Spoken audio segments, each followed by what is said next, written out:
సముద్రం మీద తేలియాడే steel city. America రక్షణ వ్యవస్థకు వెన్నెముక్క లాంటిది ఈ విమాన వాహక యుద్ధ నౌక. ప్రపంచంలోనే అత్యంత అధునాతనమైన ఈ యుద్ధ నౌక పేరు యుఎస్ఎస్ జెరాల్డ్ ఆర్ ఫోర్డ్. దీని పేరు వింటేనే శత్రు దేశాల వెన్నులో వణుకు పుడుతుంది. సుమారు 1,18,000 కోట్ల రూపాయల భారీ వ్యయంతో నిర్మించిన ఈ అణు విద్యుత్ నౌక సముద్రం మీద అమెరికా ఆధిపత్యానికి నిదర్శనం. గత 8 నెలలుగా ఈ నౌక వెనెజులా నుంచి ఇరాన్ దాకా అంతర్జాతీయ జలాల్లో పహారా కాస్తోంది. వెనెజులా అధ్యక్షుడు మదురోపై జరిగిన మెరుపు దాడుల్లో ఈ నౌక నుంచి యుద్ధ విమానాలు టేకాఫ్ అవ్వడం, ల్యాండింగ్ అవ్వడం వంటి కీలక బాధ్యతలను ఇది విజయవంతంగా నిర్వహించింది. కానీ ఇప్పుడు ఈ భారీ యుద్ధ నౌక యుద్ధ విమానాల కంటే పెద్ద సమస్యను ఎదుర్కొంటోంది. నౌకలో టాయిలెట్ వ్యవస్థ వైఫల్యంతో సిబ్బంది సమస్యలు ఆకాశాన్ని అంటుతున్నాయి.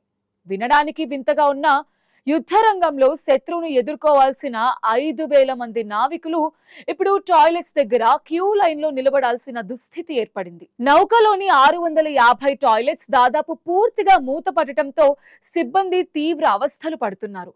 అత్యాధునిక వాక్యూమ్ ఫ్లష్ విధానంతో పనిచేసే ఈ టాయిలెట్స్ తరచూ మొరాయిస్తూ ఉండటంతో నిర్వహణ సిబ్బందికి చుక్కలు కనిపిస్తున్నాయి. ఒక యుద్ధ నౌక ఇంతటి దారుణమైన పరిస్థితిని ఎదుర్కోవటం అమెరికా నౌకాదళ చరిత్రలోనే చర్చనీయాంశంగా మారింది.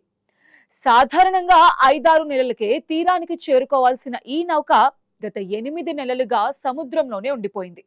దాంతో అంత కాలానికి సరిపడా పూర్తి స్థాయి మెయింటెనెన్స్ లేక మొత్తం మురుగునీటి పారుదల వ్యవస్థ కుప్పకూలింది. దాంతో నౌకలో దుర్గంధంతో సిబ్బంది పరిస్థితి వర్ణనాతీతంగా మారింది. ఓవైపు ఈ ఫెయిల్యూర్ ని బయటకు చెప్పుకోలేక అధ్యక్షుల వారి నుండి ఎప్పుడు రిటర్న్ కాల్ వస్తుందా అని తెగ ఎదురు చూస్తున్నారు. ఈ సమస్యకి ప్రధాన కారణం నౌక లోపల ఉన్న ఇరుకైన నిర్మాణం. యుద్ధ ఆయుధాలు, విమానాల కోసం ఎక్కువ స్థలాన్ని కేటాయించాలనే ఉద్దేశంతో నావికుల కోసం నిర్మించిన టాయిలెట్స్ ని చాలా చిన్నవిగా ఇరుకైన ప్రాంతాల్లో ఏర్పాటు చేశారు. దీనికి తోడు సివేజ్ పైప్స్ పరిమాణం కూడా చాలా సన్నగా ఉండటం కూడా ఓ కారణంగా చెప్తున్నారు. ఎందుకంటే చిన్నపాటి వ్యర్థాలు పేరుకుపోయినా చాలు మొత్తం వ్యవస్థ అంతా జామ్ అయిపోతుంది.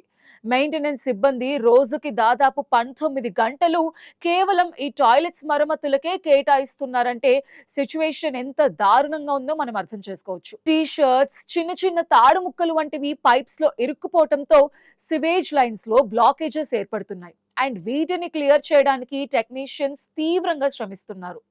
ఒక్కోసారి ఈ పైపుల్లో నీటితో ప్రవహించే కాల్షియం పేరుకుపోయి రాయిలా మారిపోతుంది. దీనిని కరిగించడానికి ఖరీదైన యాసిడ్ ద్రవణాలను వాడుతున్నారు. కేవలం ఒక్కసారి టాయిలెట్స్ ను క్లీన్ చేయడానికి అమెరికా ప్రభుత్వం సుమారు 3,63,00,000 రూపాయలను ఖర్చు చేస్తోంది.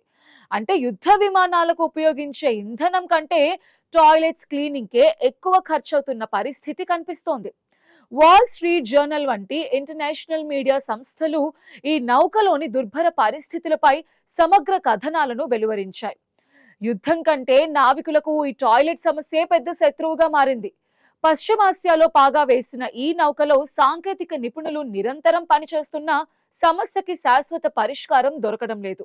వాక్యూమ్ ఆధారిత వ్యవస్థ కావటంతో ఒక్క వాల్వ్ లో సమస్య వచ్చినా దానికి అనుసంధానమైన వందలాది టాయిలెట్స్ నిలిచిపోతున్నాయి. దీనివల్ల నౌకలో పనిచేసే 5,000 మంది సిబ్బంది నిత్యం ఆందోళనలో గడుపుతున్నారు. యుద్ధ నౌకపై పనిచేసే నావికుల మనోధైర్యం అనేది ఏ యుద్ధంలోనైనా గెలుపుని శాసిస్తుంది. కానీ జెరాల్డ్ ఆర్ ఫోర్డ్ లోని నావికులు ఇప్పుడు వింత మానసిక వేదనను అనుభవిస్తున్నారు. 8 నెలలుగా కుటుంబ సభ్యులకు దూరంగా పండుగలు, పెళ్లి రోజులు, చివరికి ఆప్తమిత్రుల అంత్యక్రియలకు కూడా వెళ్లలేకపోతున్నారు. అధ్యక్షుడు ట్రంప్ తీసుకుంటున్న నిర్ణయాల కారణంగా వారు చాలా కాలంగా సముద్రం మధ్యలోనే చిక్కుకుపోయారు. యువ నావికులు, ముఖ్యంగా 20 ఏళ్లలోపు వయసున్న వారు ఈ పరిస్థితిని తట్టుకోలేకపోతున్నారు.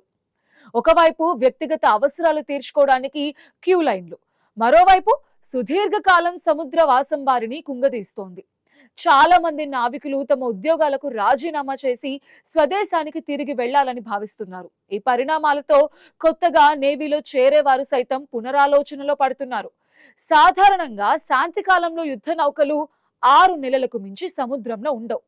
కానీ అమెరికా అధ్యక్షుడు డొనాల్డ్ ట్రంప్ మాత్రం ఈ నౌకని మరికొన్ని నెలల పాటు అక్కడే కొనసాగించాలని మొండిగా నిర్ణయించుకున్నారు. ఇరాన్తో భీకరమైన యుద్ధం మొదలవటంతో కీలకమైన ఈ మిషన్ నుండి నౌకను వెనక్కి పిలిచే ప్రసక్తే లేదని వైట్ హౌస్ వర్గాలు చెప్తున్నాయి. జాతీయ ప్రయోజనాల ముందు నావికుల టాయిలెట్ సమస్యలు చిన్నవిగా కనిపిస్తున్నాయని అంటున్నారు అధ్యక్షుడు ట్రంప్. దేశానికి ఇంతకంటే పెద్ద సమస్యలు ఉన్నాయంటూ ఆయన ఈ వివాదాన్ని కొట్టిపారేయటం నావికుల్లో మరింత అసంతృప్తిని పెంచింది. F-18 యుద్ధ విమానాలు గాల్లోకి ఎగురుతున్నా వాటిని నడిపే పైలట్ సిబ్బంది మాత్రం నౌకలో కనీస సౌకర్యాలు లేక సతమతమవుతున్నారు. అణుశక్తితో సుదీర్ఘకాలం పనిచేస్తూ అపరిమితమైన సామర్థ్యం కలిగిన ఈ నౌక ఇప్పుడు సొంత సిబ్బంది అవసరాలను తీర్చలేక విమర్శలు ఎదుర్కొంటోంది. ప్రస్తుతం పశ్చిమాసియాలో అమెరికా తన ఆధిపత్యాన్ని నిరూపించుకోవడానికి కేవలం జెరాల్డ్ ఆర్ ఫోర్డ్ నౌకను మాత్రమే కాకుండా అబ్రహాం లింకన్ వంటి మరో వాహక నౌకని, 9 డిస్ట్రాయర్ నౌకలని, ఇతర యుద్ధ నౌకలని మోహరించింది. ఇంత పెద్ద ఎత్తున యుద్ధ సామగ్రిని ఒకే చోట చేర్చడం అంతర్జాతీయంగా ఉత్కంఠని రేపుతోంది. కానీ లక్షల కోట్లు ఖర్చు చేసి నిర్మించే ఇలాంటి భారీ నౌకల్లో కనీస మెయింటెనెన్స్ లేకపోతే అవి ఎంతటి ప్రమాదకరంగా మారతాయో ఈ టాయిలెట్ సమస్య నిరూపిస్తోంది. ఒక చిన్న వాల్వ్ లో కాల్షియం పేరుకుపోవడం వల్ల ప్రపంచాన్నే గడగడలాడించే ఒక సూపర్ పవర్ నౌక స్తంభించిపోవడం అనేది ఇంజనీరింగ్ లోపమా లేక పర్యవేక్షణ లోపమా అనేది చర్చించాల్సిన విషయం.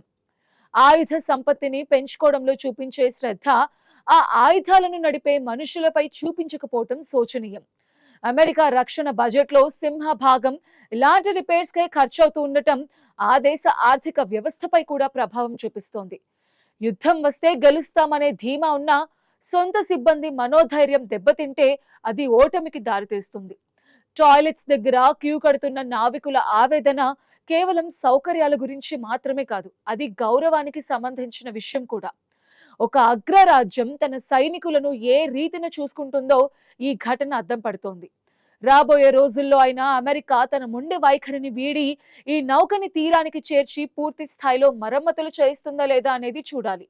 లక్షల కోట్లు పోసి బాంబులు తయారు చేయొచ్చు, కానీ ఆ బాంబులను ప్రయోగించే నావికుల ఆత్మ విశ్వాసాన్ని కోల్పోతే అది ఏ దేశానికైనా తీరని నష్టమే.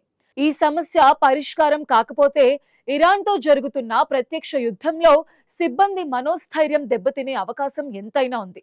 తమ సమస్యలను ఏ మాత్రం పట్టించుకొని డొనాల్డ్ ట్రంప్ కి చేయిచ్చే అవకాశం కూడా ఉంటుందని అంటున్నారు విశ్లేషకులు.